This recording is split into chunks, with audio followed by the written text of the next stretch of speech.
Cyber ठगों पर बड़ा एक्शन, डिजिटल अरेस्ट में शामिल हजारों व्हाट्सएप नंबर और स्काइप आईडी हुई बंद।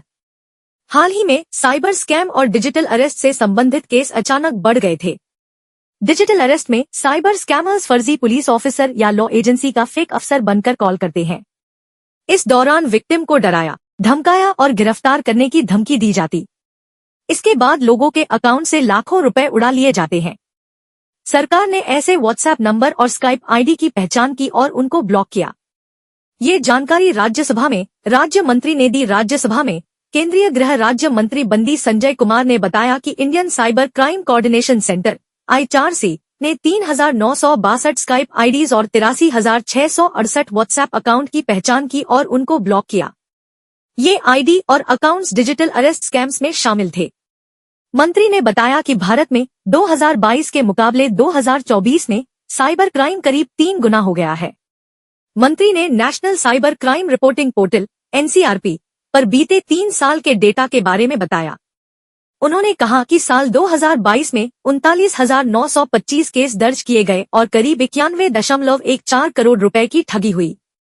2024 में इतनी हो गई है साइबर स्कैम केस की संख्या। साल 2024 में साइबर केस की संख्या साल 2022 की तुलना में करीब ट्रिपल होकर 1,23,672 केस हो गए हैं। इतना ही नहीं, साल 2025 के 2 महीने में 17,718 केस दर्ज किए गए हैं और इस दौरान करीब 210.21 करोड़ रुपए की ठगी दर्ज की गई है। ये डेटा 28 फरवरी तक का है। फाइनेंशियल फ्रॉड से बचाती है ये agency. Citizen financial cyber fraud reporting and management system को साल 2021 में लॉन्च किया था, जो ICRC के तहत आती है। इसका काम फाइनेंशियल फ्रॉड के तहत ठगे जाने वाले रुपए को रोकना है।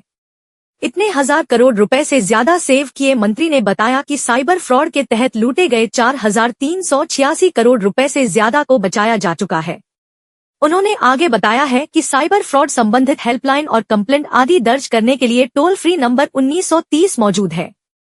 जागरूक करने के लिए शुरू किया कैंपेन। साइबर स्कैमर्स पर शिकंजा कसने के लिए ICRC ने डिपार्टमेंट ऑफ टेलीकम्युनिकेशंस के साथ पार्टनरशिप की थी और उसके बाद एक कॉलर ट्यून कैंपेन को शुरू किया था। इस कॉलर ट्यून्स का उद्देश्य साइबर क्राइम को लेकर लोगों को जागरूक करना था। इस कॉलर ट्यून्स को स्थानीय भाषाओं में भी चलाया जाता है। इंटरनेशनल फेक कॉल से निजात। मंत्री ने बताया कि केंद्र सरकार ने और टेलीकॉम सर्विस प्रोवाइडर के साथ मिलकर एक सिस्टम तैयार किया, जिसमें भारतीय मोबाइल नंबर से मिलते जुलते इंटरनेशनल स्पूफ्ड कॉल्स को पहचाना जाता है और उनको ब्लॉक किया जाता है। इनको ब्लॉक करने के निर्देश जारी हो चुके हैं।